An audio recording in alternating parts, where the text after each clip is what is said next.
want to get right after it. My pal, Fast Jimmy, reached out to me. This is, I don't know about you, but I can count on one hand my close friends. And surprisingly, none of them have the name Boring Dean. Fast Jimmy is one of them. Never forget how quickly we hit it off. We fell in love.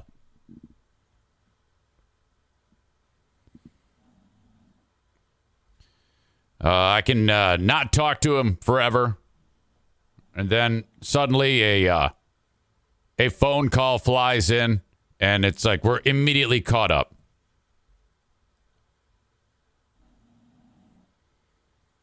He, of course, doing a wonderful job taking care of his two fantastic boys. By the way, he's single, ladies and gentlemen. He's about 40. Loves to stay very active. I'm trying to be a matchmaker for him.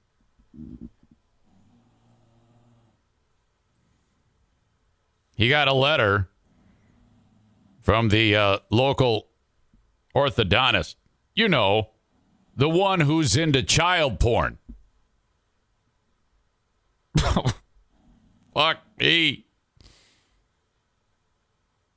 I have the letter that the local orthodontist office sent off to the customers.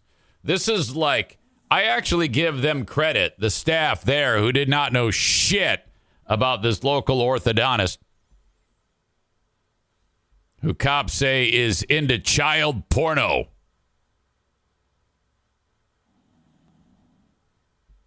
Dear patients, we were shocked and saddened to learn of the disturbing allegations against Dr. Shannon. Immediately following our receipt of the news, our office is closed for patients and staff. We will be cooperating fully with law enforcement as they continue their investigation. Now, the thing about Shannon Orthodontics, the guy, when they said the name, I was like, I don't know who that guy is. And then I saw the logo. I was like, oh, okay, yeah, it's I don't know if you can see it now. It's all washed out. Damn it. That's the logo. Obviously, if you live in West Michigan, you may recognize that, but otherwise, you're like, I don't know. But it's quite a deal. The guy, I guess he reached out to a company that cleans your computers of viruses and shit, and the guy was like, hey, if you come across any child porno there, this is all allegedly, if you happen to stumble upon any child porno, would you just get rid of that for me? And the guy's like, wait, what? And I was talking with my pals over at Blue Frost IT, and they're not going to stand by you. No IT specialist will. As soon as they discover child porno, they start to cooperate with authorities. And this guy's like, oh, yeah, I got your back, man. I'll make sure that your computer is clean of all child porno. That's what we specialize here. Specialize in, making sure your network's running well, printers, monitors, keyboards, computer mouse, everything's working fine. No child porno. This fucking idiot is brilliant when it comes to adjusting the teeth of people, but what a fucking idiot. Calls upon a dude who immediately finds tons of child porno, according to police, and says to the cops, hey, we got a child porno with this Dr. Shannon here. I think he's into kids. They bust him. I guess they approached him, and the cops are looking at the words he said after it was brought up, and they supposedly he incriminated himself with his, I guess you found it. I guess that means I'm guilty. My God. Shocked and saddened to learn of the disturbing allegations against Dr. Shannon. Immediately following our receipt of the news, our office is closed for patients and staff. Your care is our priority. We are coordinating with several experienced and trusted orthodontic practices in the area that can welcome you into their practice and not try to see your children in like beaver shots. And provide you with, it doesn't say that, and I had to tell you that, and provide you with the high quality orthodontic care you deserve. We'll be reaching out to you individually to assist you in the transition process over the next 5 days, including what, if any, financial implications this may have on your care plan. Well, there's way too many words in this. It should say, dear patients, we're out of business. Call upon someone else. You don't owe us any money. Yeah, can you imagine being the financial officer for Shannon Orthodontics? You got a little bit on your plate, don't you? If you owe money to this guy? Because if it's me, if I'm my buddy Jimmy, and I've got like a bill due for the braces, fuck that. Don't worry about it. Just let it slide. And then when they say, hey, you're 5 months past due on the braces payment, say, oh, sorry, I was distracted by the child porno charges. I thought we didn't have to pay if, the doctor that put them on is into child porno, according to police. See how I'm catching all that with that according to police and allegedly?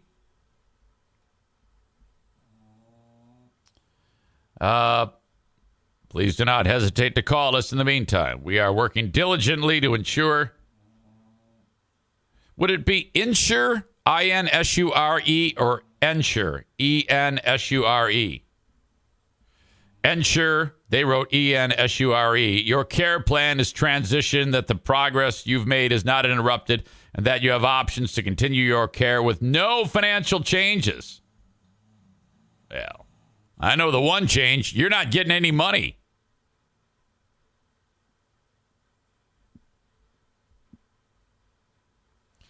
Yeah. Way too wordy. Dear patients, we just went belly up because the doc is accused of getting pictures of nude kids.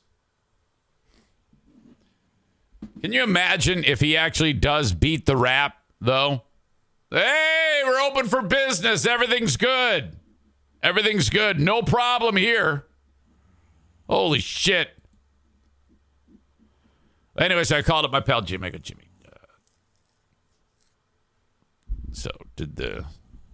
Take me through it. You talked to the kids. Yeah, everything's fine. They weren't asked to show any nastiness. There was nothing weird in any way. No one else ever felt weird at all. That's got to be a disconcerting vibe, though, when a guy who's into child porno, allegedly, has been touching your children, sticking his hands in their mouth.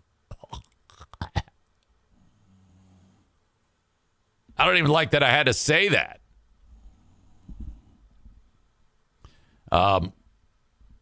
Jimmy himself has talked to the good doctor many, many times, and he says, it just goes to show you never, ever know what is going on in their brains, what they do behind closed doors. What happens in the dark, what's done in the dark, I can't get it right. What's done in the dark will be brought to the light. Sooner or later, gonna cut you down. Oh, fuck, man. I'm not sure where I am right now, different topic, in the war on anxiety, but I talked about it a little bit yesterday. And just know that as I sit here and talk to you right now, I'm buttoned up. I'm presenting, as the Brits would say. I'm speaking. I'm doing what I've I don't want to say been trained to do, but this is what I've done forever. So I can maintain this. But I am still in a profound state of anxiety. One that I have not seen or felt in nearly 7 years. Now, the anxiety I felt on the day that I got fired from Free Beer and Hot Wings, or the days after, that was very profound. And, I was an extreme panic attack that had me actually on the ground in a fetal position. We're not there, and I don't think I'm going to get there. And don't know what brought it on. I have no clue. It's still happening as we speak. Much more reduced than it was the other day. But I can feel it. It's profound. It's real. It's pressure on my chest, a pit of my stomach. I feel nauseous. I have headaches. I don't sleep well. Last night was kind of was better. Last night was better. I did not wake up in a cold sweat. And I was very, very worried about that because of the intensity that happened the night before, where I sat up and I said, honey, and I had to get my wife up and I go, I got to talk to you. And, there you go. That's what was happening. So I don't know where it came from, but, I have an idea, but whatever. Just eating away at me. Worried about things that have not happened. And I'll tell you that me talking about it right now and doing the show does help me. And I am actively pursuing this to end. Yesterday, I called my physician because, and the way I've heard it described to me is sometimes you might need a modification to your medicine or something like that. I went so far as to call Raymond, and Raymond's an absolute genius. Raymond is the guy, he is a clinical psychologist, and he's absolutely wonderful. He's half batshit crazy himself, but I love him. But yeah, it was bad. Not as bad yesterday, but not as bad as it was the night before. All this concern and looking into this bizarre crystal ball and telling myself, this is what's going to happen to you. These are the bad things that are coming. And that's fucking nuts. So yesterday, when I sat down here 24 hours ago, I was just hours removed from this absurd anxiety panic attack. I'm not really the depression type when it comes to my mental health. I don't sit there and mope, but oh man, it was bad, really bad. I talked about it a bit yesterday. So the whole day I'm combating that. It's like, all right, I know what I'm going to do for now. While this is still bubbling under, it was smoldering during the day. That's a way to describe it. It wasn't a 5-alarm fire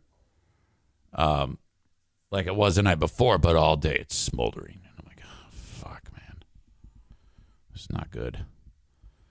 So I made the calls. I'm waiting to hear back from the people, from my doctors about this. So believe me, I am not Mr. Just hope for the best. Fuck that. I dive in and tap my resources right away. It's like, okay, your brain is fucking fried right now. What are we going to do? So I took care of that. And then I'm like, okay, now today. Well, I did the show yesterday. And then, man, I hammered out so much boring work that is not interesting to talk about. I mean, if I sat here and detailed all the shit I did yesterday, you'd be like, oh, this is terrible. What the fuck are you telling me all this shit for? But it was like one thing after another. And I was a fucking machine because I mean, I wasn't fucking anybody, but I was a machine. I I do shit around here, and then I'd go take the dogs for a walk, and then I just said I wasn't going to list it, but this is kind of ridiculous. I'm not going to list the work I did here, but I was like doing all sorts of shit, podcast-wise, and then mixing in. And I would go and O'Neill gets a bath. I give O'Neill a bath. Go downstairs, make something to eat. Record the Insane Asylum. Send that off. Publish that. Is all this stuff. And then I head over to the gym. I go, now this is because at this point in the day, it's like 5 p.m. and I got a hockey game. Bring all my shit with me to the gym. Diana's at the gym at the YMCA working in the kids zone. I walk in there. She goes, "You're not feeling good." I go, "No, I'm not." She goes, "I'm worried." I go, "Yeah, I'm too. That's legit. I don't brush shit off. I am too." I go, "I'm gonna go exercise my fucking face off," and that helped. Running hard, and when I'm exhausted and my heart's beating through my chest, oh my God, this is exactly what I need. You've heard about like the endorphins and the feel-good chemicals when you exercise. This is key. You got to help your mentals, Eric Zane. Laura in New Jersey. She's now assumed the character voice of Jersey female accent. Did my workout. By the way, I lifted weights Monday, Tuesday, and Wednesday. And my God, am I sore. Because I hadn't done anything in my upper body forever. So there I am benching my 85 pounds on the incline bench press. Everyone's looking at me like, oh, God, look at this fucking idiot. And now I'm like, oh, that's the type. That's going to make my tits huge. Even bigger than they are now. Oh. Finished all that. Nothing ridiculous happened. No, there was one thing. There's this dude who I've known for years and say hi to him at the gym. And I'm pretty sure his elevator doesn't go all the way to the top. Something's gone on. And he's a loud talker and a close talker. So that's 2 strikes against you at that point. And then the wild jumping from topic to topic, that's pretty much 3 strikes. So if you're that person, all you're going to get is a, hey, how are you? Good to see you. So that happens.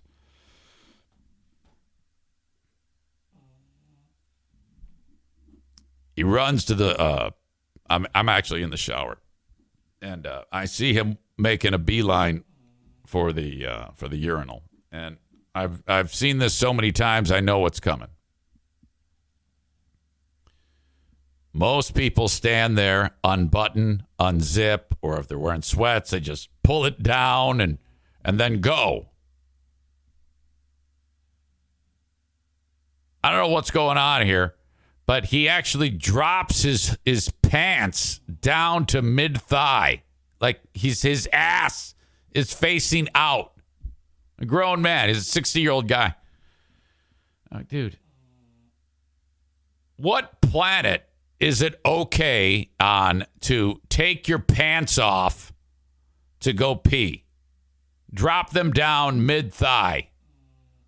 To me, that's like harder. It's harder to do it that way. And there he is. And then he's like touching his ass. He's not like digging up there, but he's touching his ass like with a glancing cheek rub with his hand. And then I don't know what the hell happened, but he was there, standing there for, I'm not kidding you, like 6 or 7 minutes while I was getting dressed for work at the hockey games. Like, what the fuck are you doing, dude? Jesus. So bizarre. It's at that point, it's like, fuck, I thought I was bad. His brain is cooked. Shit.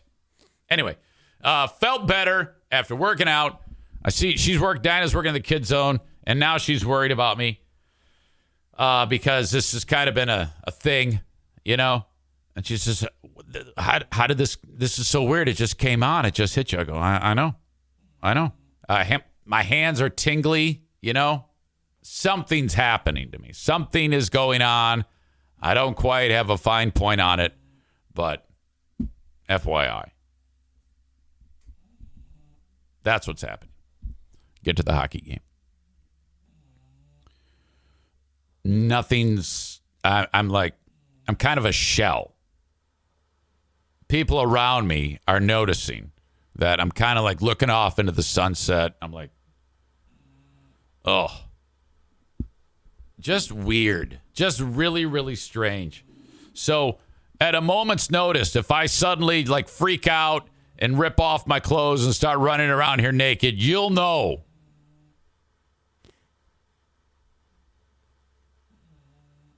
All right.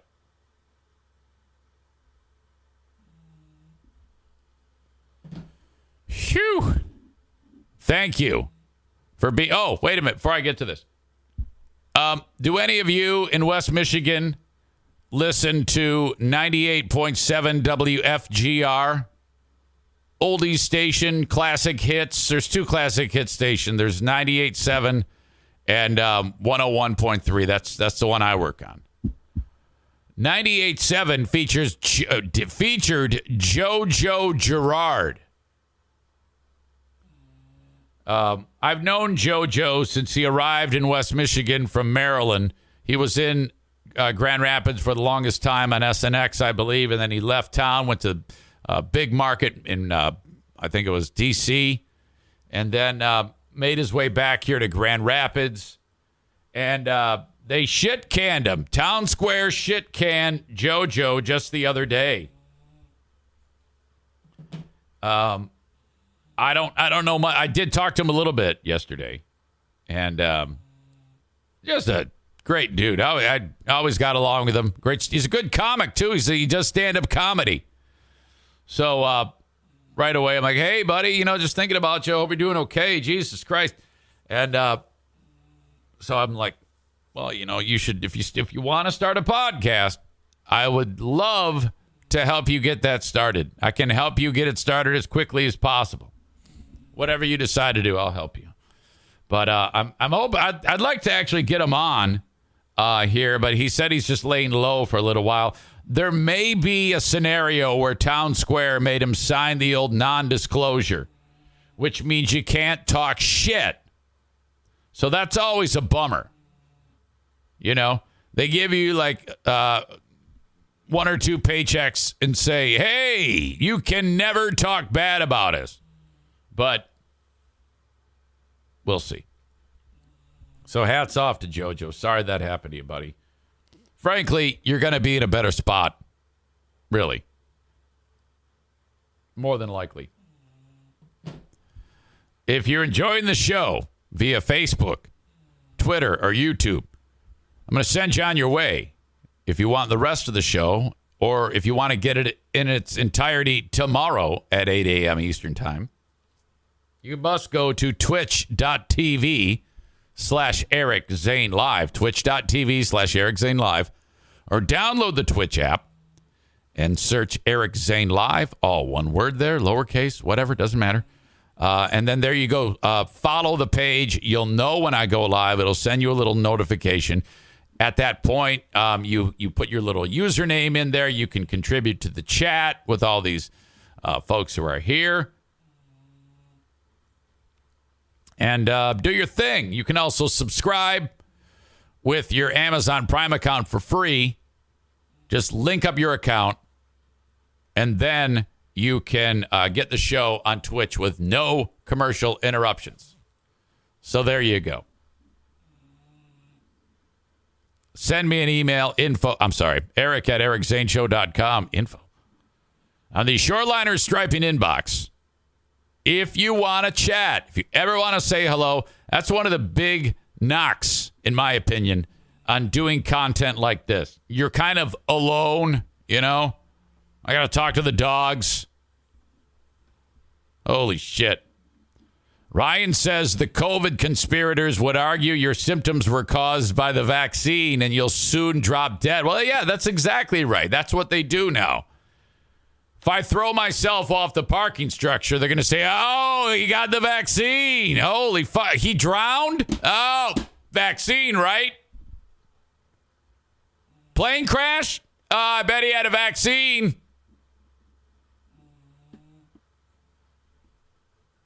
Fucking dumbasses.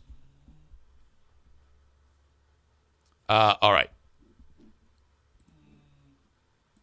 So I'm going to say goodbye to you folks now. Thank you so much for being here and checking out this portion of the show. But it will continue on now without you unless you go to twitch.tv/Eric Zane Live.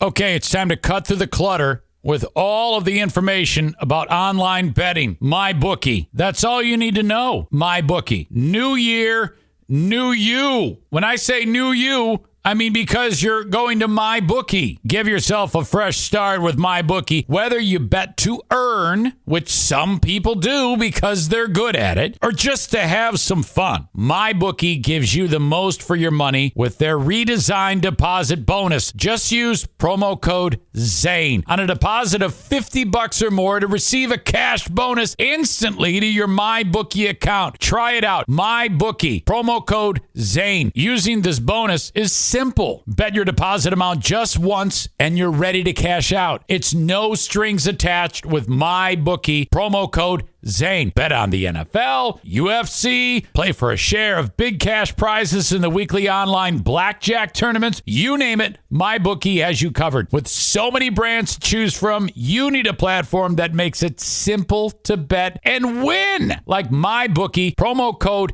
ZANE. Bet anything, anytime, anywhere with MyBookie. Okay, I feel like I've made it because every time I turn on whatever podcast, the big famous shows are talking about HelloFresh. Well, guess what? Ladies and gentlemen, I've partnered with HelloFresh. Now, I've experienced this myself, and I'm telling you, it's fantastic. Holy cow. You just pick what you want to eat. The box shows up at your house with everything you need to make an absolutely fantastic meal. How often have I talked with you about how much I love to work in the kitchen and make fantastic meals?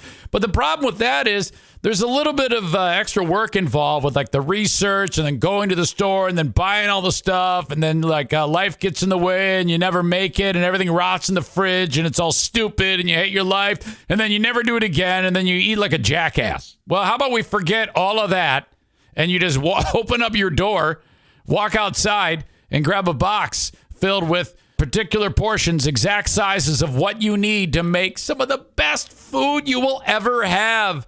And it's like you're a star because you plate the food and then you pass it off to your family. And they're like, who are you? We had no idea you had the ability to make such great food. That's because they specifically tell you the instructions for each of the fantastic meals that you can make with HelloFresh. Oh my gosh, I'm telling you, this is great. So all this time you've been going out, you've been eating out, you've been spending a ton of cash. How about you make gourmet recipes and you do it? Maybe you do it as a process with other members of your family. It's so much fun, man. Forget about spending all that money on expensive food. Make fast, fresh, amazing recipes with HelloFresh. My gosh, you got to do this. The box shows up and then off you go. Man, I love HelloFresh. This is what I want you to do. I want you to try it out. Go to HelloFresh.com/Zane21. 21 because that's what I look like. I'm 21. HelloFresh.com/Zane21 and use the code Zane21 and then you get, you guessed it, 21 free meals plus free shipping. What a deal.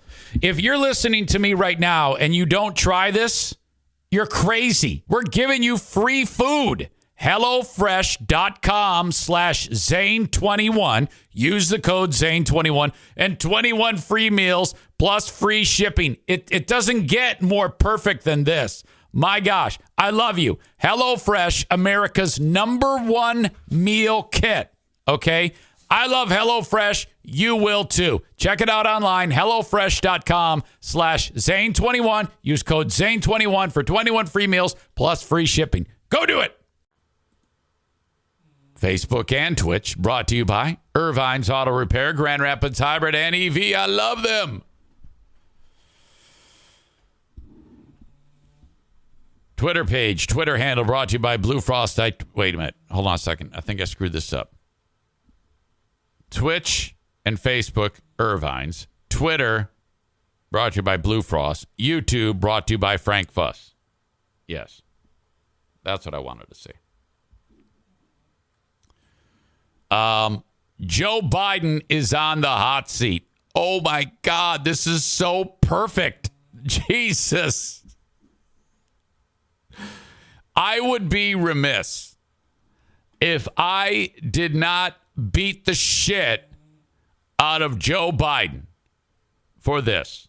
Can you imagine if I let this go and didn't discuss it with you after how much I tortured Trump over the classified documents at Mar-a-Lago? You know what I should do?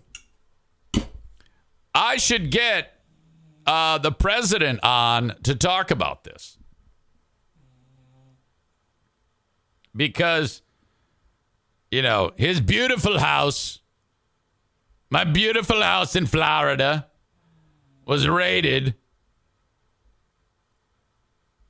This is a perfect opportunity to get the president on. Because Biden's doing the same thing.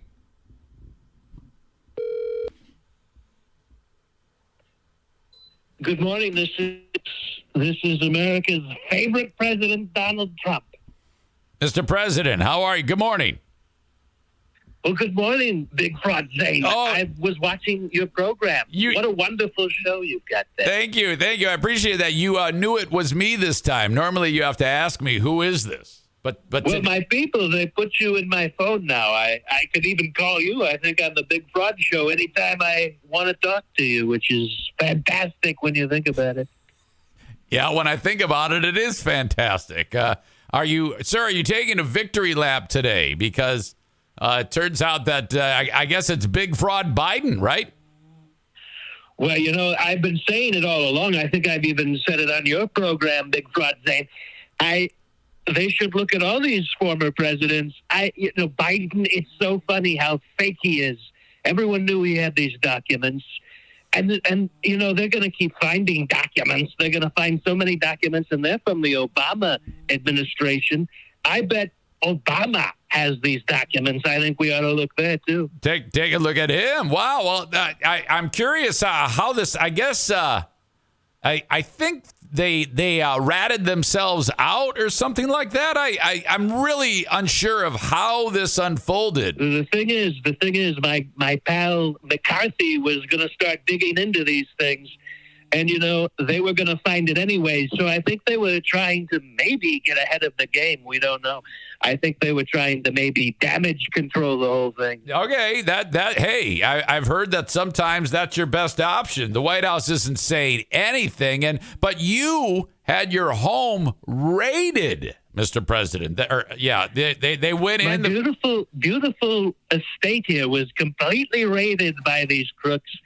And it's so illegal what they did, by the way. So illegal. And we're looking into that. We've got so many people that are going to take care of that. You don't need to worry about that.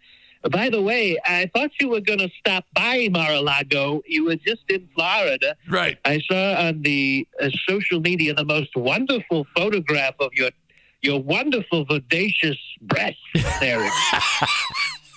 Yeah. I can't figure out if they're really that big or if it was just a trick of the light, Mr. President. Well, it's like maybe you were lactating or something. We don't know. Yeah, they look good. I have to say. I mean, it was. Well, that's what I'm saying. I don't understand why you didn't stop by Mar-a-Lago with that beautiful rack that you have there. Right. I thought maybe you would grab me by my.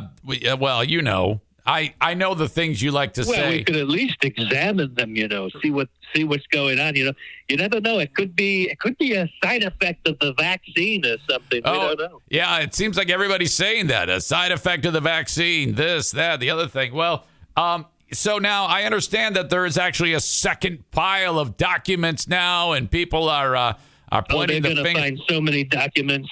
There's going to be a third, maybe even a fourth. We don't know. But the thing is, now that I've worked so hard, by the way, to get McCarthy into the House, they're going to start investigating Biden like you wouldn't believe. We've got Hunter Biden with his laptop, by the way. And there's so many pictures of dick pics and such. Wow. I'm finding out that we're going to find out so much about these Bidens. You're going to see. Okay, so Hunter Biden dick pics or President Joe Biden dick pics? Well, we don't know. That's why we got to get that laptop. We got to get that laptop figured out. And, it's so funny. The FBI is not that interested in that, but they'll come raid an innocent man down here and find documents, by the way. These documents, by the way, are they're so unimportant. The thing is, everyone needed these documents. Well, and I had them, right? And they're in my storage shed. You would find them anywhere. Storage shed. They just give them away when you leave the office. Well, wait a minute. Maybe Biden, I don't know. Maybe I'm being nice to him. Maybe he didn't know. I'm always I'm very confused why presidents take these, though. I mean, why can't you just leave them there? They must have been important for you to have them. I mean, what were they? Well, for me, they were more like a stockpile of toilet paper when you think about it. But, these documents have so much information in them, and they're so important to us. Some of these things are very, very classified that you would not be able to find out about. Things like UFOs and things like that. It's crazy what's in these documents. All right. Well, I think you guys, presidents, when they leave office, should just leave that shit there from now on. I think that needs to be the norm going forward. Well, the thing is, maybe Biden didn't know because he's completely incognito. He's incognito. Yes, that's true. Yes, that's true, Mr. President. How is the campaign going for your re-election campaign in 2024? Well, the thing is, I gotta set the record straight true here too. Is the documents that were at Mar-a-Lago, they were barely considered classified. I unclassified them. I didn't know you could just say they're unclassified. Of course, I'm the president, so I can say that. So the documents that I had completely unclassified, and Biden, he wasn't even president, so why did he have those documents? Right. I think that's the real question. As for 2024, the thing is, it's gonna be a wild ride. We just took wonderful control of the House, and there's gonna be so many investigations. I assure you. Yeah, they're gonna look into all sorts of things, and the thing is, we've got so many great patriots in this country that deserve so many answers. Wow. Yeah, there's that word again, patriots. You're probably very happy that in my neck of the woods, the freedom fighters and patriots, are doing things that you would approve of, like wiping out the diversity, equity, and inclusion office of my local county. Now, what county is that? I think I heard something about that. Yeah, it's called Ottawa County, Michigan. That's right. That's right. That's next to Kent County. Now, that's where a lot of our votes. We heard that maybe in 2020 those votes weren't counted appropriately. Yeah. And so my pal John Gibbs is over there now. I think they've installed him. Yeah. And he's going to do wonderful things for your county. Yeah. You're going to love what he does. All right. Well, that remains to be seen. I highly doubt it. He's suspect in my mind, but maybe you're right. Who knows? We'll see. We'll have to wait and see. I think you're going to love it, though. I think that we're going to do wonderful things in Ottawa County, and maybe in 2024, Ottawa County won't be a problem. All right, Mr. President, I appreciate your time as always, and continued success and health, and we will talk to you down the road. Okay, sir? We appreciate you, Big Fraud Zane. We love you so much down here. I'll tell Melania to give you a Queen of the Multiverse, one of those pills that you should probably take every day. Yeah. It's a wonderful new pill. She's created it herself. She's very bored. Okay, Queen of the Multiverse. That's a new one. Thank you, Mr. President. I appreciate you. Of course. See ya. Bye-bye. Trump. Oh, my God. So, yes, I am. What the fuck? And he's right. I mean, if you think about it, Biden as vice president, Trump as vice president shouldn't be taking classified documents out of the White House and leaving them in his estate. So that's what he did. And then the feds raided And Sir Bob writes, Trump does it. Oh, my God. Treason. Burn him. Biden does it. Whoopsie daisy. My bad. Yeah, you're right. Fucking A. This guy, it should be the same treatment. They should raid the White House right now. They should do something. I mean, that's what's fucking fair. It's the same goddamn offense. How the fuck is that okay? There are clips that they're playing on the Today Show today of when they were talking about Biden's response when the Trump documents were discovered and they raided Mar-a-Lago, and he goes, there's no place for the, I mean, he was just killing Trump. And he did the same fucking thing. Oh my God. This is absolutely gigantic. This is as gigantic as Trump. And I fucking hate Trump. Jesus. And but I cannot. Fuck that shit. This is bullshit. The first cache was found at a private office in D.C. that Biden used after his vice presidency. The matter is under review by the Department of Justice. The U.S. Attorney General is, I think his name is Merrick Garland.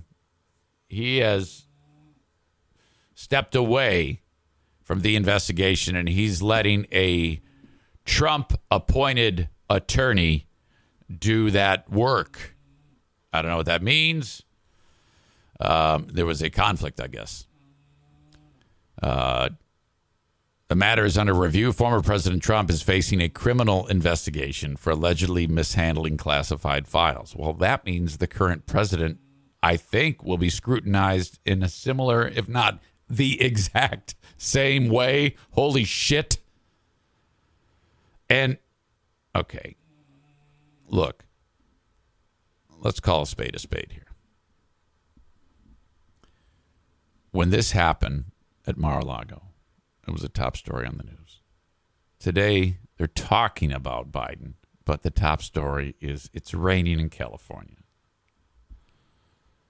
Come on. Or FAA nightmare. All the planes were grounded yesterday because there's a problem with the computer, which they're trying to fix right now. Those are big problems. But if the shoe were on the other foot, they wouldn't even talk about this shit. They would only be talking about Trump. Come on. Let's be honest here. I can't sit here in good faith and ignore this story and not throw Biden under the bus. If I did not do what I'm doing right now, everybody would call me a fucking phony. So fuck that shit. It was not clear on Wednesday when or where the additional tranche, is that the word, of files were found by Biden aides. The original batch, 10 documents, was discovered in November at the Penn Biden Center, a think tank near the White House, but only came to light this week. And when Trump was just talking about with us is that they're getting out in front of it because they know that the way the House is being led right now, after finally McCarthy was put in charge, and they're planning in the House now. They don't even want to do anything to help you and I. The House only wants to screw Biden in the ass. And they can. And they're going to. So I have a strong feeling that they're like, well, we're going to get killed, so we might as well get out in front of it.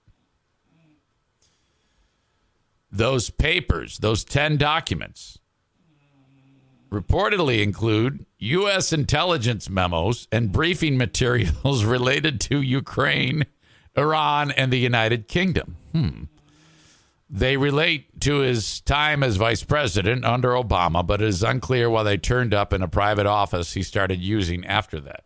Oh, boy. Access to classified documents is limited by law to people with special authorization, and there are rules about how they are kept and stored. Well, I can promise you those rules were broken.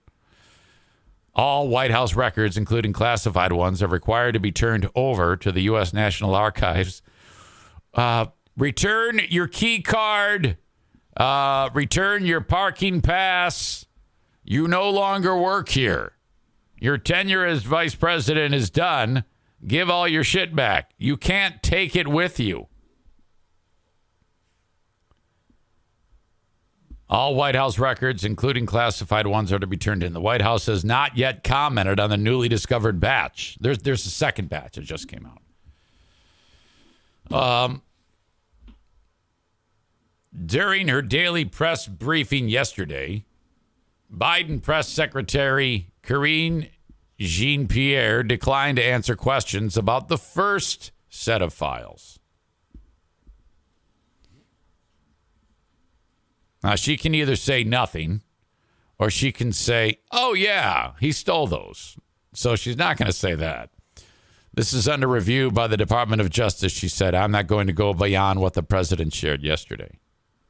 Well, what did the president share?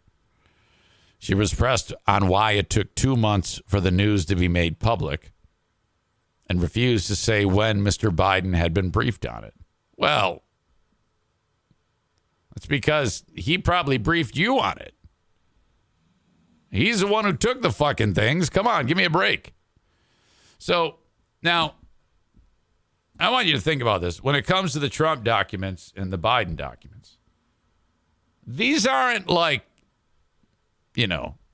little things, notes saying, I love you, you're doing a great job, honey. These are documents that these people have to keep them from getting in trouble, that they don't want anyone to see, so they keep them. That's what these are. Otherwise, why have them? So let's just assume that the Trump documents and the Biden documents are just incriminating evidence against them. And they're hanging on to them because they have less chance of them getting discovered when they hang on to them. The problem is, Biden, it looks like a cover-up. It looks like more of a cover-up coming from Biden, the timing of this, and also the fact that when the Mar-a-Lago documents were discovered, he's like, oh, my God, can you believe that? This is criminal. We gotta, I mean, if you're a guy who's got documents, you don't want to be sitting there, like, for example, if the orthodontist from Shannon Orthodontics, who I'm talking about him having a kiddie porn allegedly, and I'm sitting there throwing him under the bus. But I know deep down in my heart that my computer is full of nude kids. That's the same thing. I would be like, oh, they found my nude kids trove of documents and pictures. Oh, my God. It's like that. You can't. I mean, at least Trump isn't going on record saying, oh, my God, I cannot believe this. So in a lot of ways, this makes Biden worse, with that whole, oh, we gotta punish him. But you did the same thing. Fuck that. So I agree with the Republicans here. This is fucking crazy. I cannot believe you got busted with this shit. Good for them for finding this out. He's playing dirty pool as well. Biden said on Tuesday he was surprised when he found out, and he was cooperating with the Justice Department's review. Controversy comes as the Democratic president faces scrutiny from a new Republican majority in the U.S. House of Representatives. We talked about that. Oh, boy, this is just a disaster. The White House has said Biden's lawyers alerted the archives as soon as they recovered the classified materials at the think tank. Boy, it's crazy because they alerted... They were, okay, so that's November, right? That's right when the election happened. So they're like, oh, fuck, the House, we got to get out in front of it. This sure smells like crazy shit. January 2009 to January 2017, Biden, vice president under Barack Obama. 2018 to 2020, as a private citizen, uses a Penn Biden Center office through his University of Pennsylvania connections. 2nd of November last year. First batch of classified material found at his office. 9th of January, CBS News reports on the discovery. January 11th, second batch discovered at separate location. God damn. The only thing we should be using to describe batch should be cookies and jizz, not documents. Motherfucker. You idiots. Way to go.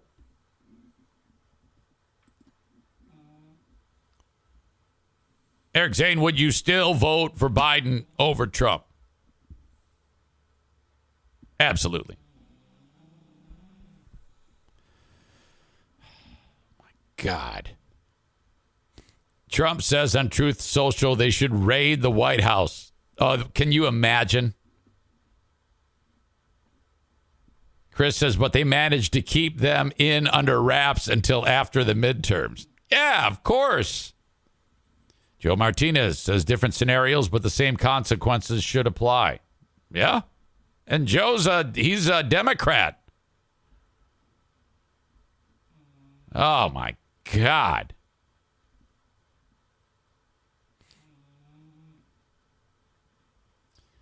Adam says this is the shining example that all politicians think they are above the law. If I'm, let's say, like when I win the presidency and when my 8 years is done, okay, I'm going to walk out of there nude with nothing, with my hands up. I have nothing, and I want everything examined when it's leaving. That's mine, to make sure it's mine, and I will stand over the moving process nude. That's all mine. No, that's not mine. That goes back. Put that shit back. Okay. Kyle from Dumpster Divers in Moments. On borrowed time. I said to him, he goes, well, I'm not paying for advertising now. Do you still want me on there? And I go, yeah, I like you. I want you on there. People like you. I think I'd be kind of a schmuck if I didn't. No, this is not a cash transaction between us. But I do, there's value to having you on here. If you were shitty, I wouldn't allow you on. And don't get any ideas, Rick. You can't just everybody now cancel. This is a one-off thing. Sign up for listener-supported ad-free Patreon. Patreon.com/Eric Zane for more podcasting each and every day of the week. Tonight, 7 p.m., the Ben and Eric Patreon podcast. Looking forward to that. The open and live stream of today's brought to you by Irvine's Auto Repair. Grand Rapids Hybrid and EV, 616-532-6600. Trusted source to get your vehicles repaired. Preventative maintenance, upkeep. Maybe you're stranded on the side of the road. The wrecker picks it up. Just tell them, take it to Irvine's. Early bird drop-off, late bird pickup. Rental loaner cars when you need them to get you to and from work while your vehicle's being repaired. The absolute best. Their website is ER Vines. ER Vines. Go check out their Google reviews. Please mention my name when you call upon them. 616-532-6600. Frank Fuss from My Policy Shop Insurance wants to help you with your healthcare.gov application. 3 days until the deadline. If you can make your selection on what policy you want at healthcare.gov in the next 3 days, you will have health insurance on February 1. Navigating healthcare.gov on your own, though, is sometimes a struggle. Have Frank do it. It's free. 616-914-4070. That's what you need to help. Frank is a licensed independent insurance agent / broker. He can help you with any type of insurance. He can help you with Medicare. He can help you with Social Security. And, of course, the aforementioned Obamacare, 616-914-4070. When you reach out to him via calling him or texting him at that number, 616-914-4070, you're going to get a link. He's going to send you a link. He's like, hey, how you doing? This is my scheduler. And then you click on that link and then schedule your appointment with them. That's how it works. Please mention my name. Thank you, Kent County Health Department, supporting the show, allowing me to talk about their initiatives. The WIC program, so important. If you're in Kent County and you're struggling to put food on the table, please consider reaching out to the Kent County Health Department. Go to their website, accesskent.com/health. If you qualify, you can utilize WIC for as long as it takes. That takes care of key food items in your home. Meats, breads, cereals, formula for the little ones, on and on and on. Take advantage of this.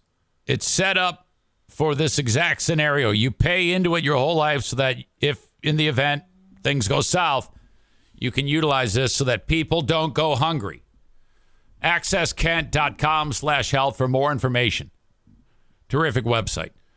Okay, Blue Frost IT taking time today to settle the FAA IT issue.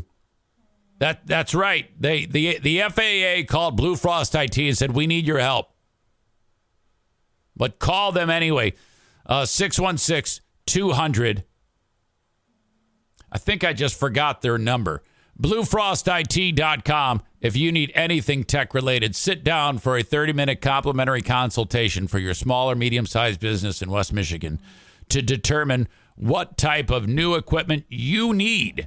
If you just go and start buying stuff for your employees, you might buy too much, too little, or just not the right stuff.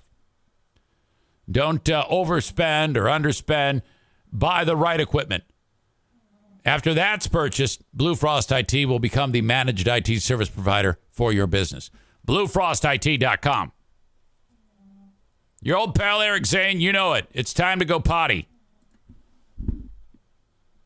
Stand by, and I will be back. All right. Trying to connect with Kyle for the first time in a while from Dumpster Divers. Fucking deadbeat. I'm kidding. He's not a deadbeat.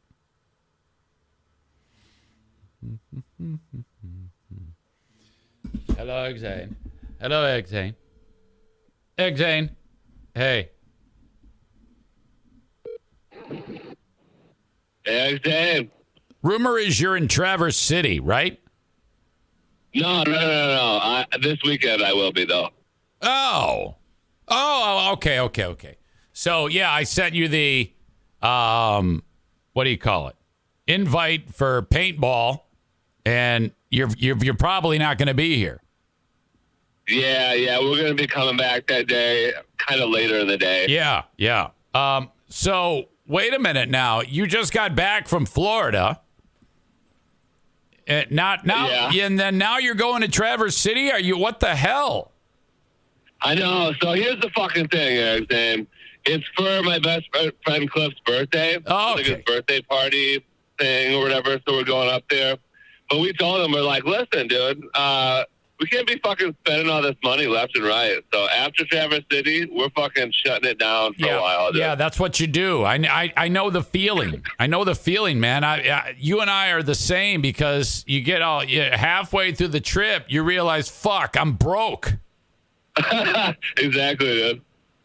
Jesus Christ. When you were at Florida, what type of shit did you do? You didn't go to Disney, did you?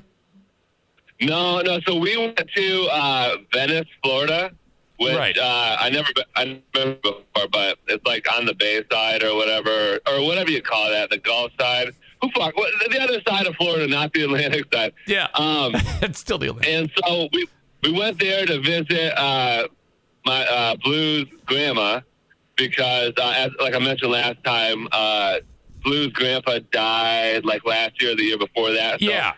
She she just goes down there. So they have a condo down there, Blue's grandma, and it's just like, it's like a senior condo, so it's just fucking a bunch of old people, right? Yeah, I've seen those. Yeah. Yeah. And it was wild. So Blue's grandma took over the role of like, cause she didn't have anything to do now, so she's like, I'm just gonna fucking cook all this food all the time and like feed these old fuckers. You know what I mean? Okay, yeah. That occasionally you'll see that. Yeah. I'm sorry, what was that? Yeah, occasionally you'll see that. My stepdad is like 99 or whatever old he is, and he's like, oh yeah, I gotta go deliver Meals on Wheels. I'm like, what? Fuck, man, you should be getting the Meals on Wheels. But yeah, so she fucking like feeds like a lot of old people, right? So they have like their condo, which is like it looks like a nice apartment building essentially. Yeah. And then they got like this clubhouse, right, which is like a big eating space and like there's a pool and shit. And anyway, so she hosts on Christmas Day. She hosts this like party or whatever. Like we're all gonna eat over there or whatever. Okay. But the old people are fucking coming too, right? Yes. And so this is where it gets crazy. So there's us and like shit tons of kids, right? Because you got okay, there's 3 kids, never mind. But that's shit tons if you're an old person. Yeah. So we go there and like we're chilling and like all the old people come in and there's this fucking old lady that we heard about before she got there where like she went to like a retirement home for a while but got kicked out and came back. Okay. She was too fucking nuts. Okay. And so she comes in and she was like being like real nice right off the bat and we're like, all right, like that's not too bad.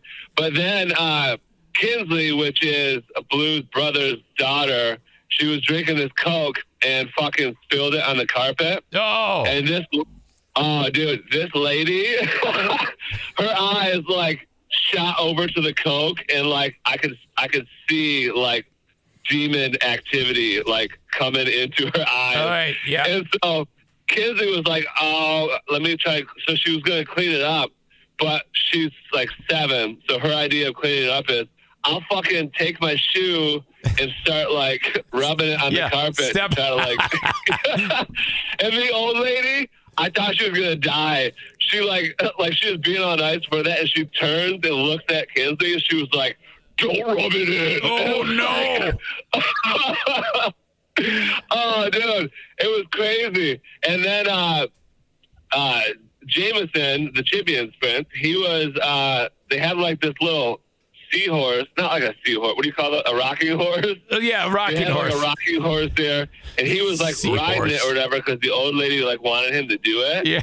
And then he started like yelling because he was like having a good time. Right. And the lady, this was after the Coke incident of 2022. Yeah. And so this lady, he's yelling and she's already like perturbed and stuff.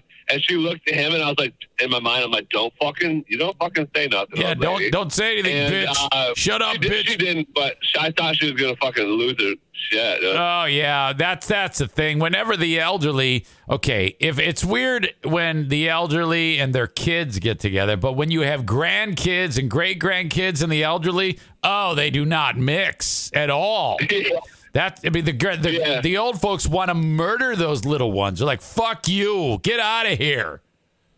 You know? Yeah, that's how it felt too. But it was a wild group of old people. There was this dude, like an old dude with a mullet, and like like 80s, like 1980s glasses, like the big ass glasses. Yeah. Mm-hmm.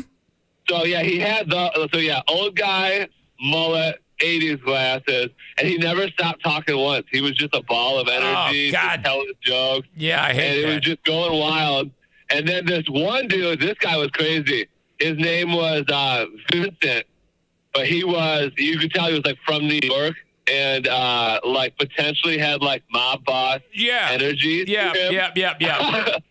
But I was like in line getting food next to him, and Blue's grandma makes like this grape casserole type thing. I don't really know what you call it. Grape? But anyway, it's got like yogurt and grapes and like nut. Oh, yeah, I've had those. I've had those before. But so I'm in line next to him, and he's like, don't eat that. And I like look at it, and like I look at him. He's like, it looks like eyeballs. And I was like, It looks like eyeballs. It looks like eyeballs. Yeah. Holy shit. Yeah. So, anyways, I don't gotta talk about old people anymore. No, but, no. Yeah, we hung out with a lot of old people a lot of the time. No, now I don't know if this will make you feel bad or good, but like my stepdad, I remember him when he married my mother, and I was in my 20s when this happened. He was at that age younger than I am now, and he's knocking on the door of 90 right now. And you realize in the blink of an eye, that's going to be me before you, because I'm about 20 years older than you, I think. But motherfucker, that's horrible. I know. Yeah. No, I do think about it because, like, you're right. I am younger than you, but I feel old a lot. You know what I mean? Like, just doing activities. Like, I was trying to, like, the other day, was trying to, like, shoot some hoops. Yeah. And just struggling. You know what I mean? Yeah, but you can get that back. I'm a little bit different because Blue, she's scared of getting old, and she's always like, you should dye your hair because I got like some grays and shit. No, don't do and that. like she's all, I'm like, I don't give a fuck, dude. I'm like, give me the grays. Like, I don't care about aging. Like, I always tell the joke, and I might have told you before, but I'm like, yeah, dude, when I get old, dude, give me my drugs, like my old people drugs, so I can just fucking take the drugs, trip balls, and like say off the wall shit. And I'm like, and then I'll just die, dude. And I'm cool with that. Now, the only thing that I have going for me that allows me to survive is doing what I'm doing now. And some would argue that I barely have the ability to do that. I can't imagine. Can you imagine when I'm 88 years old doing this? That might be something that people watch who are in their 20s go, get a load of this crazy old fuck. You know what I'm talking about? Yeah. Oh, I know. And by that time, like the generations of names will have changed. You know what I mean? Like the people will be naming their kid like even stupider shit than they name them now. You know what I mean? Exactly. And they're gonna be like, look at this old fucking guy, Eric Zane. Right. Yep. I can totally picture that. Okay. No, do you plan on doing it till you're like old as fuck? I don't know. I kind of try to picture myself being retired, and I think that as long as there can get to a point where I can still enjoy it and don't have to work so hard. Like, let's say I get to a point where I can actually retire. Let's just say I can actually retire and don't have to do anything. I would probably still do it just because I enjoy it. Right. But maybe not like every day, you know? Yeah, no, I feel you. Because it's a lot of work. I mean, it's stressful. It's a job. And I'm going through this sequence right now. Have you ever had an anxiety attack? No, I don't think so. Oh, yeah. I'm right now, I'm actually in the throes of one. Like, as I'm talking to you, I've been my brain has been going 1,000,000 miles an hour. I'm calling my doc. I want to get some more drugs. I'm like, you got to give me some lithium or some shit. I don't know, man.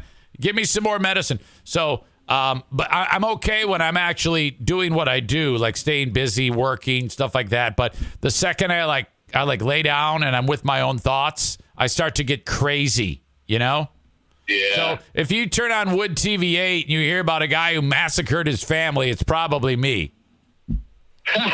Yeah, now that you mention it, there is the possibility that I don't have anxiety attacks because I may be in a constant state of an anxiety attack 24/7. Because I'm always like, my brain's always going and I'm always worried about stuff. But then when I confront it, like head on, then I just go, just fucking chill, Kyle. Yeah, I don't have that ability. I always kind of put scenarios in my head that haven't yet happened and convince myself that they are happening like now. It's really, it's fucking terrible. But anyway, so all right. So after the trip, you see the old people, you come home, You're good to go. Anything? Did you follow the story of the Lions? Yes, I did, dude. That was, man, fuck the Seahawks. You know what I mean? Yes, of course. The Seahawks, what a shit show. And then the goddamn Rams. I was actually following that game online, but I wasn't watching it. I was just seeing the plays as they develop. The fucking Rams. What happened to those assholes? Jesus Dude, Christ. I'm like, number one, fucking, okay, Baker Mayfield, right? Like, why would you come to like the Rams and like your first game have like a storybook game-winning drive to kind of like be like, yeah, I'm Baker Mayfield and I'm here to fucking play. Right. And then you fucking screw over the Lions by throwing a fucking stupid ass interception in overtime. Yeah. You know what I mean? It's like, dude, I'm like, just fucking go down there and just try to score a touchdown or kick a field goal. Because if you guys tie, then we fucking make the playoffs. And I'm like, but no, he wanted to fucking throw a stupid ass pick. Yeah, it wasn't what meant to be. Just a crock of shit. But at the end of the day, I think the Lions. I was reading one Pro Football Weekly, their end of season rankings of the teams, even the ones in the play. So there's 14 teams in the playoffs. They ranked the Lions as 8th. And they're not in the fucking playoffs. So they've got them better than almost half the fucking playoff teams. I know. I'm like, and again, I don't know what goes into this, but somebody fucking hire me on the NFL board of, I don't know, whoever decides how the playoffs work, because I get it. Like, if you win your division, like, you know, like you go to the playoffs. But I'm like, the fucking Bucks are 8 and 9. Dude. Right. They fucking made the playoffs, and they're like not even a fun team to watch. So it's like, let's redo something. I mean, let's sneak the Lions in there. Yeah, there should be a golden ticket where if your team's great but not in the playoffs, you can tell a team like the Bucks or Seattle to fuck off and put the Lions in there.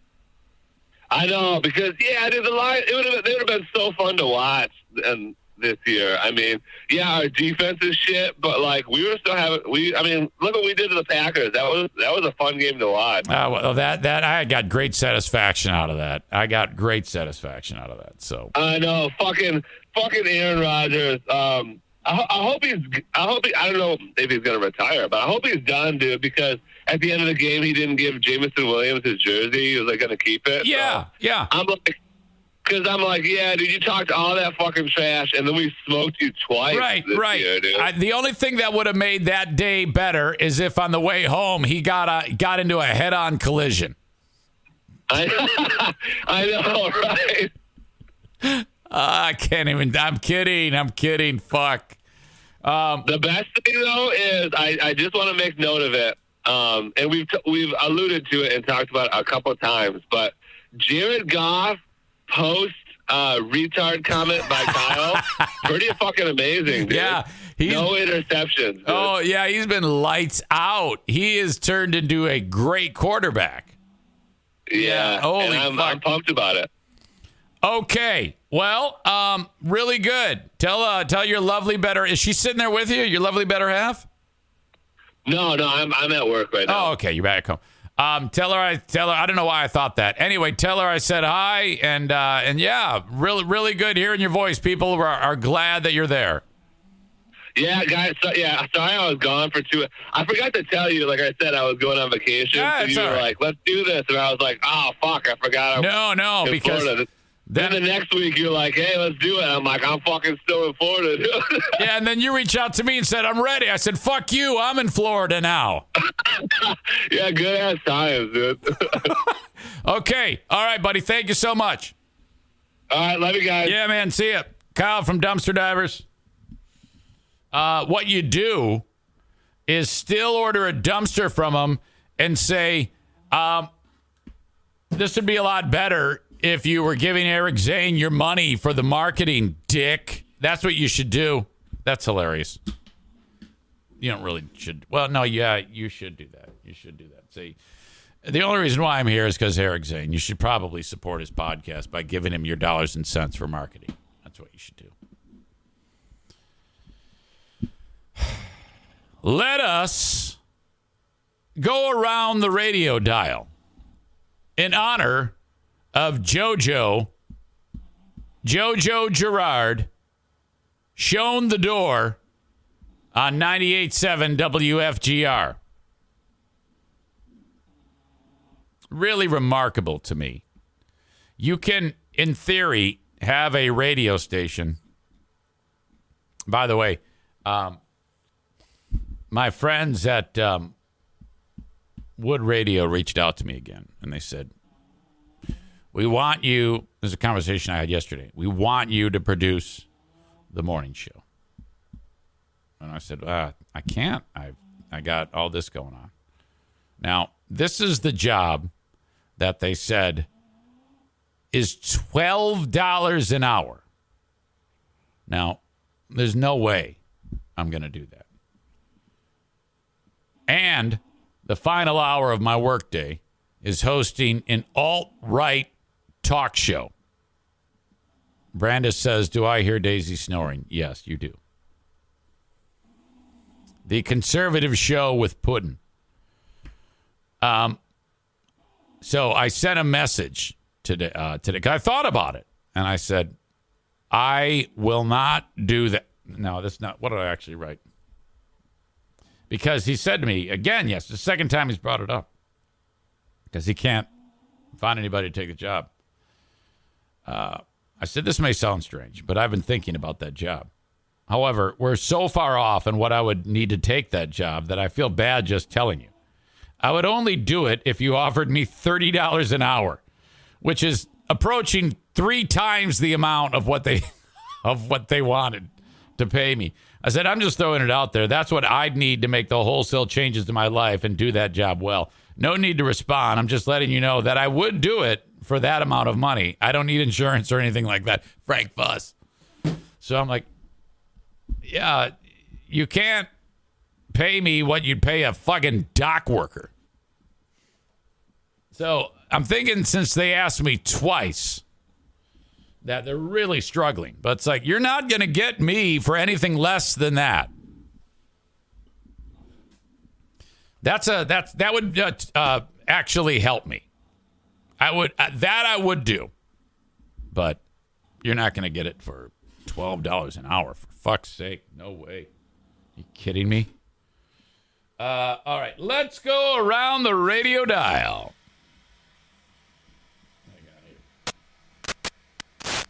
Tuning it in. There we are.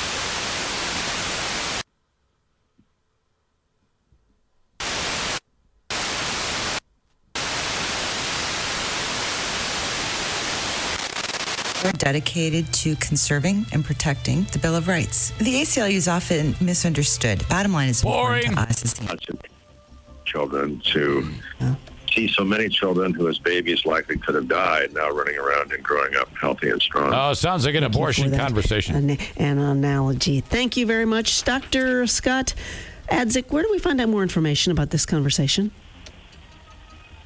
Well, listeners can learn more about the Children's Hospital of Philadelphia, or child. I can't even understand you. Fetal surgery. Why the fuck are you doing this via the phone?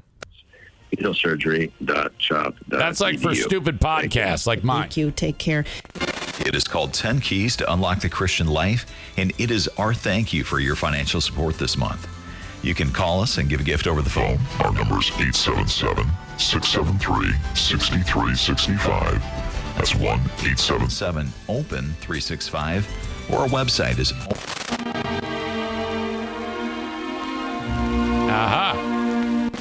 Is it gonna end? We're the Lakeshore's best variety of the 80s, 90s, and today. Sunny 92.5. All right. I threw a wish in the well. Don't ask me, I'll never tell. This, I looked to you as it fell, and now you're in my way. Is this what the fuck? I just met you, and this is crazy. But here's my number, so call me maybe. You're in my way. Your stare was holding, ripped jeans, skin was showing. Hot now. God, she's got a cute voice. Where you think you're going, baby? Hey, I just met you, and this is crazy. So call me maybe. That's your baby, but here's my number. So call me maybe. Someone says devil voice. So call me maybe.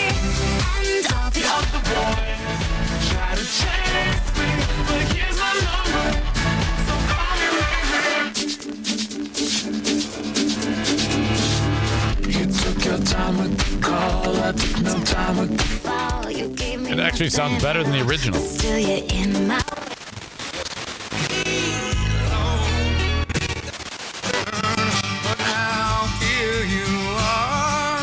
It's different here. 94.5. Ryan says devil voice just made Carly Rae Jepsen sound fat. Arts and don't say food. Arts and don't say food. Is this elderly woman behind a mirror in a small town or some shit? Pickup listed. Looks like it's got a cardboard tag. People who commit crimes like these are not the sharpest tools in the shed. Yeah, I would agree with that statement. He's definitely right there. Police were alerted. They were able to track down the truck and pull it over because, of course, it had that stolen tag on Big it. Joe And when they searched it, they found and items, including the chick who jewelry talks through her and a nose. handgun. The men are facing multiple charges of grand theft and burglary. And can you hear that? First time. In fact, they've had previous convictions for theft on their records. Listen, maybe last time they got busted for not having a license plate, so they were just She sounds like a female version of Millhouse. Listen, if we have a cardboard one, they'll never know. This is so much better than our last plan. It's definitely better than not having one. She talks through her fucking nose. 95.7. You work, we play. Hanging onto one of Kim's feet. Which I would love to do. Anyway, one of the driest states in the union, right? Yeah. Now, hot takes. He's bound to make some people too angry to go see him. That's a good point. That's probably. You think it will be? Hot Wings, do you think you'll have the smallest funeral crowd? Depends. Yes, probably. I think I have the least amount of relationships, I think. And Steve's got the Jersey thing going. You know, out there, people give envelopes when people get married and die and everything. You know, I mean, like people just show up. The like, mafia will be. He hasn't laugh talked yet. Whole towns just show up to bury the little guy, right? Hey, there's 8 waste management trucks outside for Steve. Yeah, are they taking his body away? No, they're bringing the envelopes. Like it's another excuse to have a parade in a town. Oh, if I had Kelly's will be packed with all of her ex-boyfriends. Yeah, I mean, she's and girlfriend. Man, it was like million jokes an hour. Lots of laughing. Available in your church.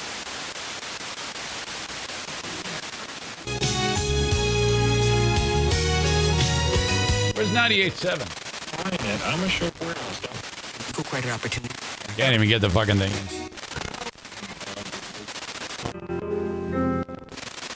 Your chimps after pop stars. We do, and the jury's still out. 60 Minutes commercial free on Hot FM. There's a new thing that's trending called Lucky Girl Syndrome. The general idea is that like good things are going to happen Rachel. if you tell yourself everything is going to be okay. Girl, everything's going to be fine. Let it work it out. Oh. And I guess in some like mystical way, you keep the deck always stacked in your favor. Like everything's always going to be fine. You do because you're just oblivious to everything. Yeah. So That's Jackie Green, the other one. Actually. Which is interesting. Only That's because Jackie right there. I think it's a lot like The Secret, where if you believe in, if you think positive thing, and there's a thing called, because I will tell you, if you know me anywhere in my life, I will talk to you about positivity, and I do believe more people need to think positive. Yeah. But there's such a thing. I didn't as realize toxic that positivity. Jackie and it's this mentality has such a of like, positive mentality as long like as you think that. positive, no crap happens. No, it happens, and you sometimes have to deal with it. So I love the fact that there's now this lucky girl syndrome, because in my head I'm like, I love when these so two you're just girls oblivious to what's chit going on, chat. and you're letting other It's people awesome. clean up. Right. It's really a question of, are you stuck in your own... Hello? USA.com and take your life back today. Asking the tough questions. It's West Michigan Live with Justin Asking the Barkley tough on News questions. Radio Wood 1300 and 106.9 Okay, question one. FM. When are you going to have a heart attack because you're so fat? Talon Wealth, you are a That's a fee-only tough fiduciary question. financial. Nerve endings and everything hooked up. See, wouldn't that be awesome? Yeah. But I don't think I don't want to spend $100,000. I'll just, do that weird thing where they tie The a knot Big in it. Laughs Morning that Show. I got half a leg. Sorry. Is that something they do? I mean, maybe. Yeah. Not in the jeans. Yeah, That's what she just said. You heard it. This text. Sometimes, you don't want to cut your pants. Mike in Buffalo, I'm 37. I've been working for 20 years. I have never had my birthday off unless I wasn't scheduled to work. I love it. I don't know what's going on. Out of context, it doesn't make sense. Doesn't make sense anyway. And this is crazy. So here's my number. So call me maybe. There. First of all, Jeff Beck is dead. Now, Jeff Beck is the type of guy that half the people listening are gonna go, "What? Who the fuck is Jeff Beck?" And that's because he was so fucking old. This guy, absolute guitar god, virtuoso. He was had the Jeff Beck group with Rod Stewart and the Yardbirds and with Jimmy Page, and he was a total cock for the law. That's why he'd get kicked out of bands, but he was so fucking good. And I'm looking at the image of him, and it seems like Jeff Beck, they may have taken his style and modeled some of the characters from the This Is Spinal Tap movie. Check him out. He's got all this, like on his right arm that he is holding the whammy bar with. The left hand is going up and down the fretboard there. And he's got like these Wonder Woman bracelet on his right wrist, and then he's got another one up his bicep, stage clothes. I mean, I get it. Sometimes rock stars wear stage clothes, but god damn, this is a bad choice here, because when you get to be as old as he is in this picture, this is, oh my God, this is from 2010. So this is 13 years ago when he's 65. You can't put on one of these it looks like he's got a slinky on his arm because he doesn't have any muscle definition or tone. So the fat, it kind of looks like it's just holding a fucking sandwich together. That's a bad look. That's not good. But absolute legend. Josh says he looks like a Jim Henson Muppet in that picture of him. You might be like, what music has Jeff Beck done? This is my favorite Jeff Beck song. I'm going to pull it up. I'll probably get muted, but I don't care.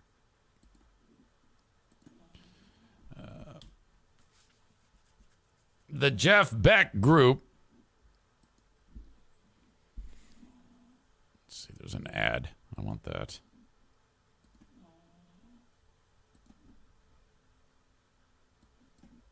Give me a second.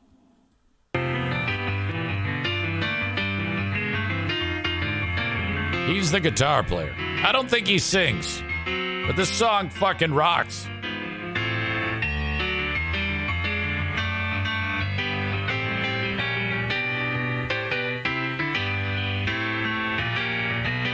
Give it a second.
All right, now I'm bummed out because as awesome as that is, Fuckface Kuipers says, this sounds great. Not. Are you crazy? You little asshole. Jeff Beck Group, incredible. He died of bacterial meningitis. What the fuck is that? So, under your scalp, like on the outside of your brain, but underneath your skull is these layers, and you get an infection in there, and it puts pressure on your brain, and then you're dead. That sounds terrible. He died of bacterial meningitis. That's like the type of thing. It's I don't think it's quite like flesh-eating or brain-eating amoeba, but not good. Rest in peace to an absolute legend, Jeff Beck. Performed with just about anyone who's any good wanted to be performing with Jeff Beck, despite the fact that everybody wanted to kick his ass. So, like, in this, Jeff Beck is the best guitar player on the planet, said Joe Perry, the lead guitarist of Aerosmith. He first came to prominence as a member of the Yardbirds, went out on his own in a solo career that incorporated hard rock, jazz, funky blues, and even opera. Known for his improvising love of harmonics and the whammy bar on his preferred guitar, the Fender Stratocaster.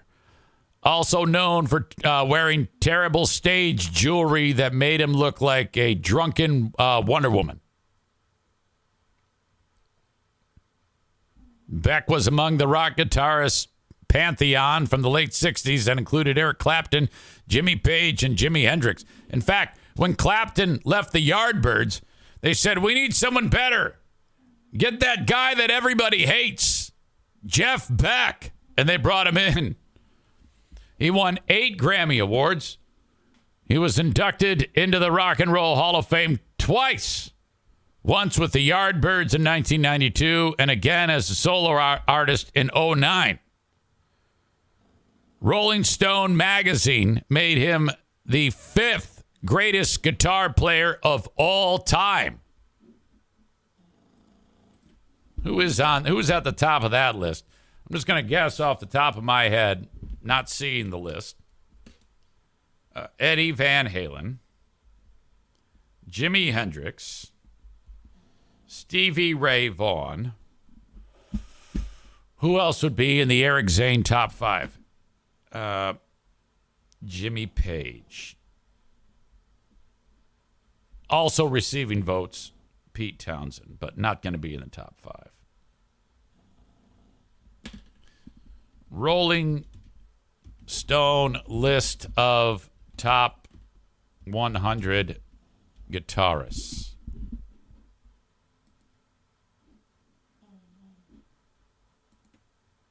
I'm sure this is the same list. The voters in this were Dude from the Black Keys, Dudes Trey Anastasio and Dan Auerbach. Richie Blackmore voted from Deep Purple. Jerry Cantrell voted in on this. Billy Corgan. Steve Cropper. Dave Davies from the Kinks. Tom DeLonge from Blink 182. Rick Derringer, amongst others. Melissa Etheridge. I love that guy. Don Felder from the Eagles. Kirk Hammett from Metallica. Lenny Kravitz. Robbie Krieger from The Doors. Alex Lifeson from Rush. These are all the voters. Eddie Van Halen, Joe Satriani, Joe Walsh. Why do you start at the bottom? Come on. Let's see how... John Lennon at 55? Bullshit. Not a great guitarist. Come on. Should not be in the top 100 at all.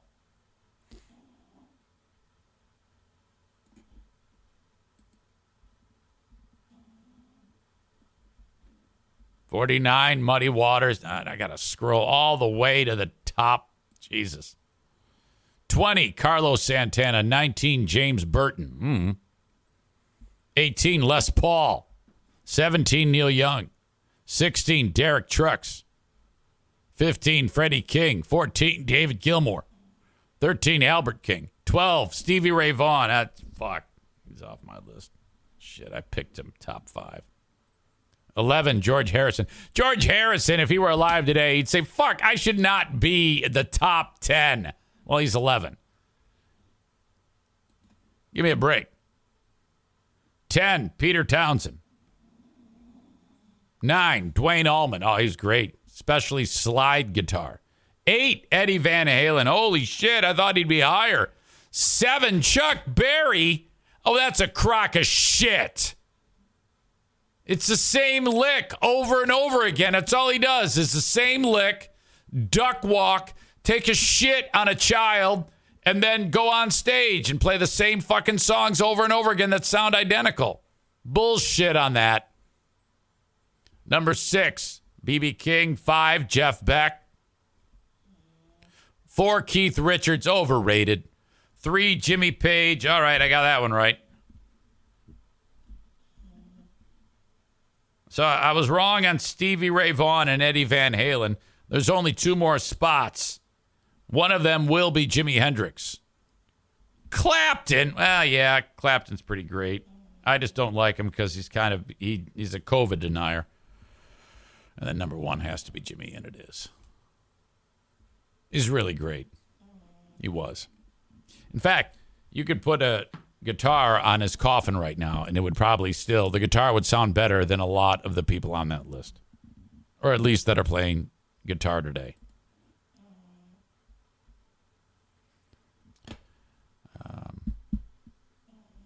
Can't drop the E out of use, as George Harrison wasn't that great of a guitarist. He admits that, George. He did. And I'm a huge Beatles fan. He says he even named one of his kids Jude. Prince. Oh, my God. You're right. He might be in that list. I don't know. I didn't look at it closely. Ted Nugent. Yeah, same thing. Same thing with Dimebag Darrell and Bob Dylan. John Fogerty. Billy Gibbons. Angus, he's up there. Angus does a great job with 3 notes, it says.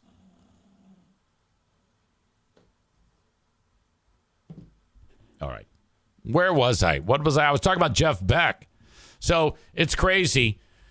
Most people, guitar wizards, vote him as one of the best of all time. And then yesterday, when I was at the Griffins game, I spoke on the comm for the people that could hear me in the, not in the arena, but my coworkers that I can hear in my headphones. I go, rest in peace, Jeff Beck. And half of them go, who? And I'm like, yeah, I expected that. Because the only radio station that would play Jeff Beck would be a classic rock station. And then they'd probably only play like a few songs of his. One of those guys,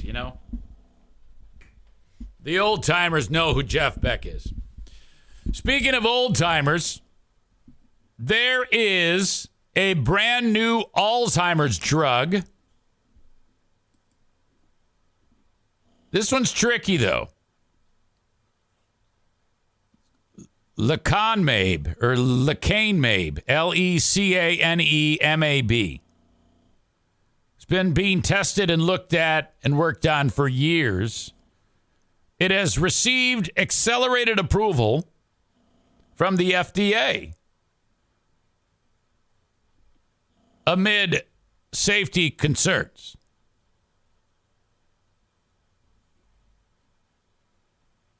U.S. FDA granted accelerated approval Friday for the Alzheimer's disease drug lecanemab, one of the first experimental dementia drugs to appear to slow the progression of cognitive decline.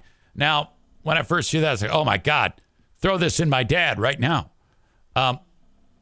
They indicated that in order to get this, you have to just be being diagnosed with Alzheimer's. And I think he's kind of past that.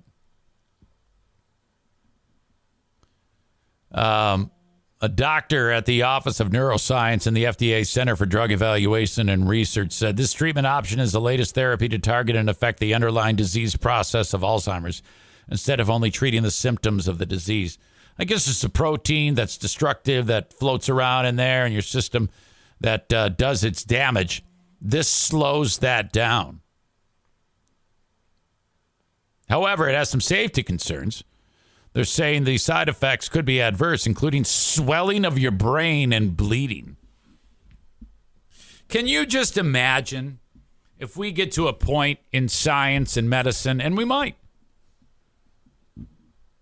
where you could get a drug, take a treatment that would actually, if you're at a state level of progression where you don't recognize your family members, and they're actually able to bring you back. I think there was a movie about that. Awakenings. Remember that movie, Awakenings? That would be incredible. That would be the most incredible thing ever. If you have someone who can't even hold their head up, and then suddenly, after some intensive medicinal treatments, their brain starts to come back. My God. You never know. You look at, I was reading this book that I picked up, this Neil deGrasse Tyson book, the one that had the thing, what would you rather have, $5 million or a penny doubled every day for a month? He said, if in 30-year increments, if you were to go from 1900 to 1930, the changes in technology and medicine, the people in 1900 would be blown away at the technology advances by 1930. And the people in 1930 looking back to 1900 would be like, what the fuck? Look at how you had to live, Jesus. And then you do 1930 to 1960, the advancements in medicine and transportation and mechanized things and whatever. You wouldn't even recognize the world. Same thing, 1960 to 1990. And then 1990 to 2020. The fact that in 2009, smartphones did not exist. Now, 2023, of the 8 billion people on Earth, there's 3 billion smartphones. There were none, and there was 0 in 2009. In 2023, there's 3 billion. I think Bruce just puked. Did you hear that? He went, ah. By the way, as I'm looking at this article, I see an advertisement for this Tom Hanks movie. I got to see this. A Man Called Otto. There's a book out. It's based on a book. I think the book is called A Man Called Ava because he's like from Hungary or some shit. I want to see that movie. There's a handful of actors that if they come out with material, I just need to see it.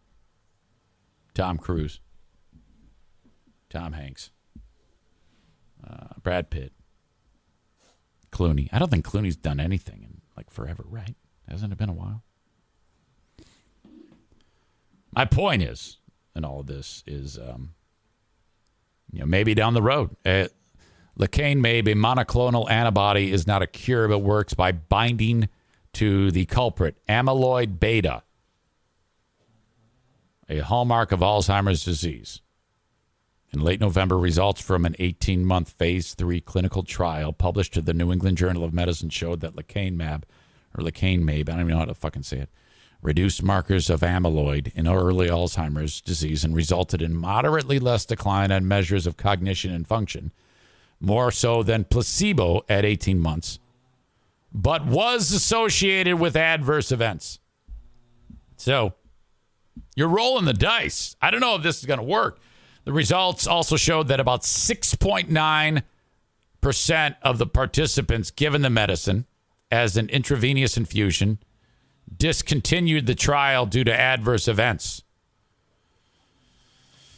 compared with 2.9% of those given the placebo. So for whatever reason, they're getting the placebo, and that's a bummer.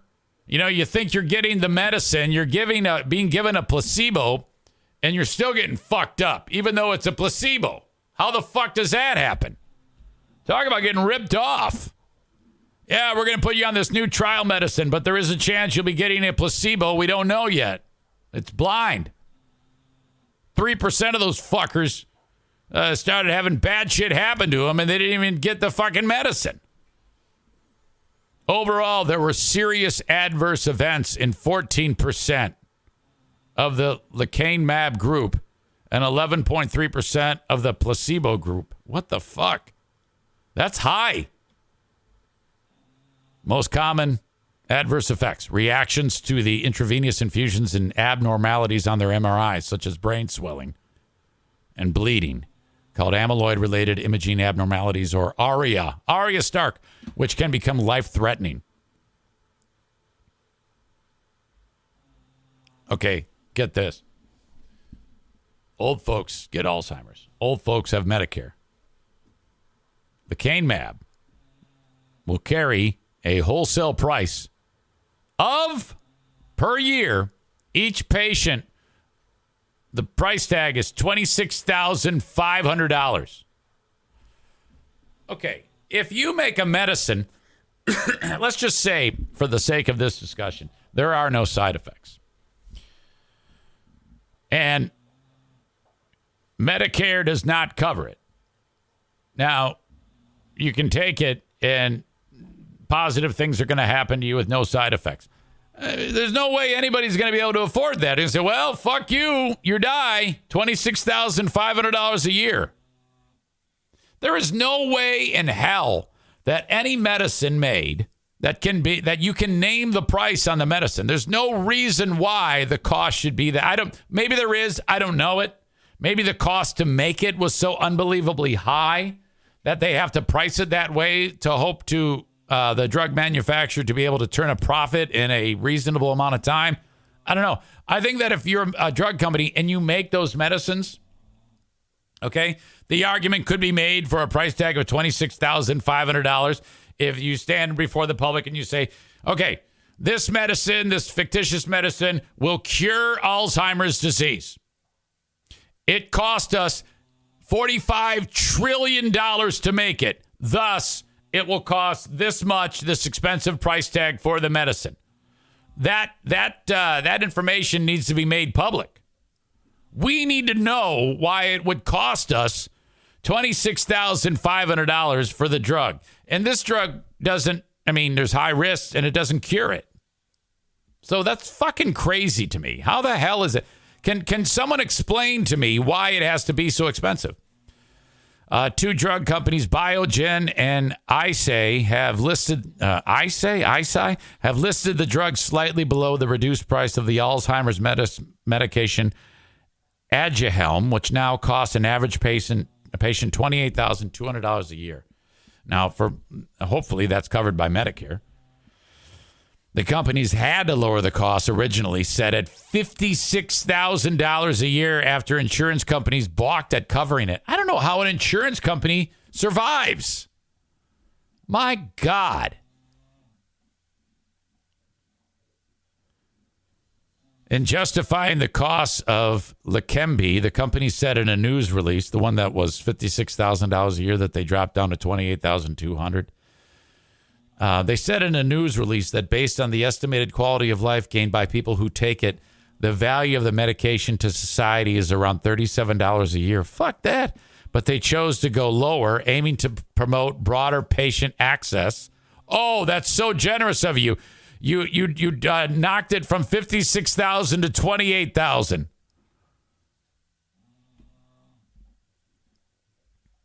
I don't get that, man. How does anybody afford this? Maybe somebody who works in that industry can help me out. Chris says research is expensive, but still, and like I said, I get that. But you would have an easier time selling that to the public if you explained, like, can you imagine if a drug company produced a cure for cancer. All right. And they looked at the amount of cost that it took to actually get to that point. I wish they would just price it in a way, not hoping to turn a profit. I mean, let's say you put in $15 billion to it. You're like, oh, well, at the end of the day, we got to make our money back. Well, you will in time. Can you just maybe spread it out over a longer period of time so that the average schmuck can get cured of their cancer and the good you'd be doing humanity? Jesus. I don't know. It sounds strange to me. Anyway, there's some thoughts that this is a good thing, but there are side effects. Okay, Patreon. George Santos. You remember that? He's the gay Republican. The one gay right-wing Republican, George Santos. Problem is, he's a fucking liar. He's the guy that won the House of Representatives seat in New York State. And I have an update on that fucker. Got to talk about the Bernie Madoff documentary. Got to talk about the dude in San Francisco taking matters into his own hands against the homeless people. Oh, my God. You won't believe what this fucking idiot is doing. I mean, I'm torn. If I had a business that I poured my life into, okay, and street level shop, and I'm losing my customer base because a homeless guy is or a chick is regularly saying, this looks like a good enough place to take a shit, and just dropped a deuce right on the sidewalk. I get it. So I'm torn on this. You'll find out what the fuck this guy did on today's Patreon bonus podcast.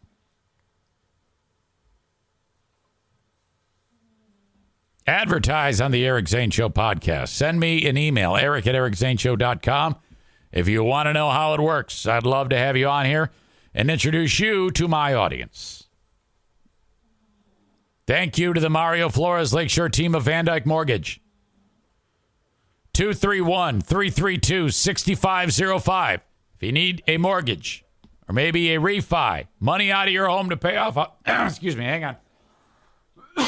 Pay off a high-interest credit card. Holy shit. Get after it by reaching out to Mario no matter where you are in the United States. Take advantage of Mario's services. The only exceptions are Alaska, Hawaii, South Carolina, and Maine. Call them, 231-332-6505. Certified, gold star, 5-star service. Rolling out the red carpet for you. Mention my name as always. Also, the immortal Joe Martinez is hard at work. A&E Heating and Cooling. Thank you to Joe. He set me up with a furnace tune-up for one of our contestants, our players for the TC Paintball War. You're a good man. Thank you, Joe.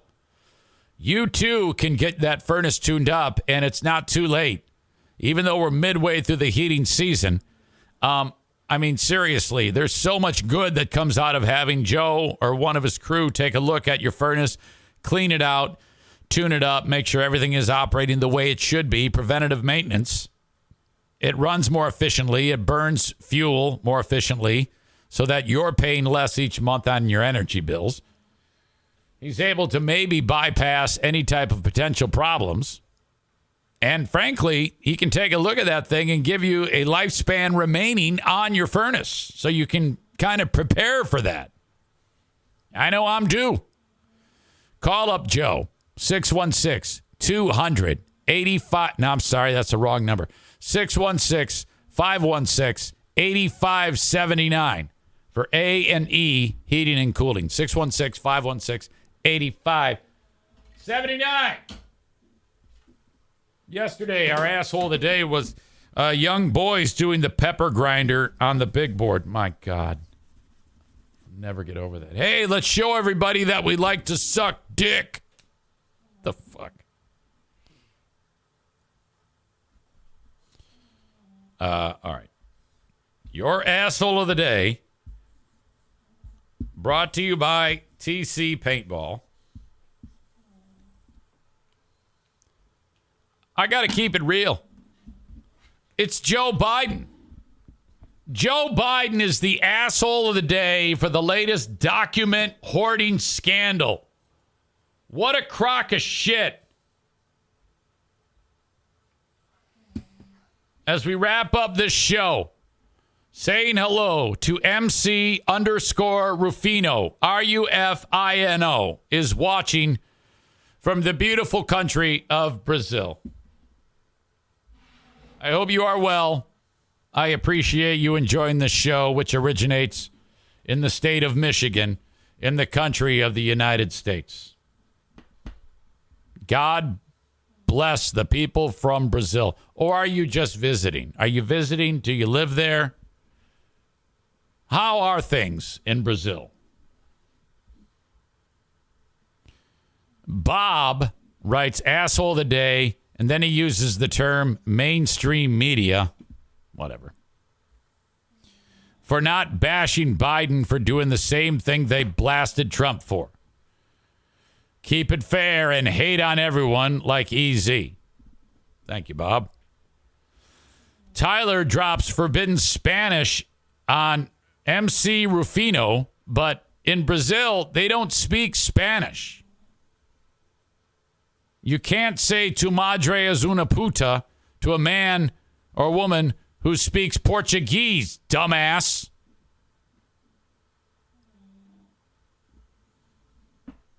Bob says, I hate the term mainstream media also, but how else do I put it? No, you're right.